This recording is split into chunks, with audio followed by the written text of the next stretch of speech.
جذبہ ایمانی جوش میں آنے کے لیے مزید کتنا خون بہایا جائے، مسجد اقصیٰ کی آزادی کے لیے اور کتنی قربانی دینی پڑے گی، قبلہ اول کو یہودیوں کے تسلط سے آزاد کرانے کے لیے ہمیں اور کتنے دنوں تک بھوکے پیاسے رہنا پڑے گا، تب آپ کی غیرت جاگے گی۔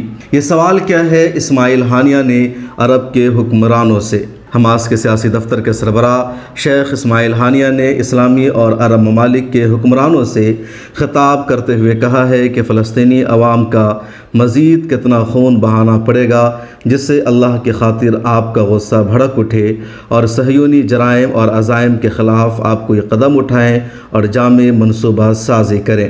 حماس کے سیاسی دفتر کے سربراہ اسماعیل ہانیہ نے اپنے پیغام میں اسلامی ممالک کے سربراہان سے خطاب کرتے ہوئے کہا، مزید کتنا خون چاہیے جس سے آپ کا غصہ بھڑک اٹھے اور آپ کوئی تاریخی موقف اختیار کریں۔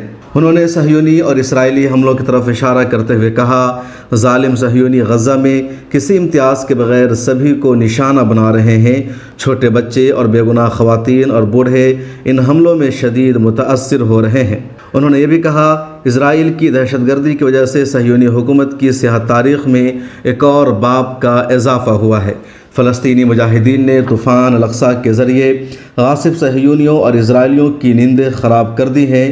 جنگ جس قدر طویل ہو جائے لیکن غزہ پر قبضے کی اجازت ہرگز نہیں دی جائے گی۔ اسماعیل ہانیہ نے انسانی حقوق اور ہیومن رائٹس کا دم بھرنے والے مغربی ممالک یعنی ویسٹرن کنٹریز پر بھی تنقید کی اور کہا، صہیونی حکومت کے جارحانہ حملوں، بربریت اور فلسطینیوں کی نسل کشی کے بارے میں شرمناک خاموشی اور اسرائیلی حکومت کی حمایت کر کے ان ممالک نے خود کو انسانیت کے درجے سے نیچے گرا دیا ہے اور اپنے اور اسلامی ممالک کے درمیان ایک دیوار کھینچی ہے جو ہمیشہ باقی رہے گی۔ ہم آپ کو بتا دیں کہ حماس نے 7 اکتوبر کو طوفان الاقصیٰ آپریشن کا آغاز کر کے اسرائیل پر حملہ کیا تھا اور 40 کلومیٹر سے زیادہ کا کنٹرول حاصل کر لیا تھا۔ 1500 سے زائد اسرائیلیوں کی ہلاکت ہو گئی جس میں 300 فوجی اہلکار بھی شامل ہیں۔ 200 سے زیادہ اسرائیلیوں کو حماس نے قیدی بھی بنا لیا تھا۔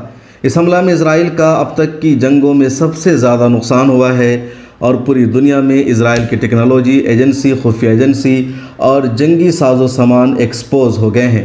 معیشت کو بھی بہت بڑا دھچکا لگا ہے اور مانا جا رہا ہے 100 سال اسرائیل پیچھے جا چکا ہے۔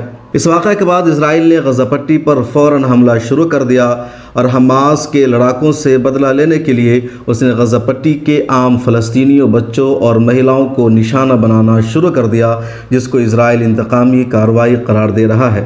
اس بیچ لبنان کی تنظیم حزب اللہ کے ڈپٹی سیکریٹری جنرل کا بھی تازہ بیان سامنے آیا ہے جس میں کہا گیا ہے کہ حزب اللہ غزہ کے دفاع اور غاصبوں کے فلسطین، لبنان اور علاقے پر تسلط کا مقابلہ کرنے کے لیے پوری تیاری کے ساتھ میدان جنگ میں موجود ہے۔ یہ بھی کہا گیا کہ حزب اللہ غزہ کے دفاع اور فلسطین اور لبنان پر صہیونی غاصبوں کے ظالمانہ تسلط کا مقابلہ کرنے کے لیے مزاحمت کے مرکز پر موجود ہے اور دشمن سے جنگ کے لیے اس کا ہاتھ ٹریگر پر ہے۔ غزہ میں اسرائیل کی جارحیت کو جنگ نہیں کہا جا سکتا بلکہ عام شہریوں، بچوں اور عورتوں کا قتل، عام اور فلسطینیوں کے گھروں پر وحشیانہ بمباری کی بزدلانہ کارروائی ہے۔ غزہ پر وحشیانہ حملے کی ذمہ داری بچوں کی قاتل صہیونی رجیم کے علاوہ اس کے انتہامی امریکہ اور یورپ پر عائد ہوتی ہے۔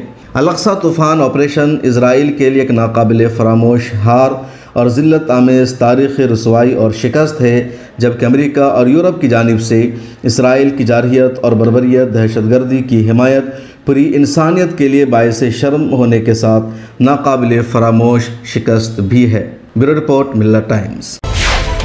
ملت ٹائمز کو آپ کی ضرورت ہے، ہماری آپ مالی مدد کریں۔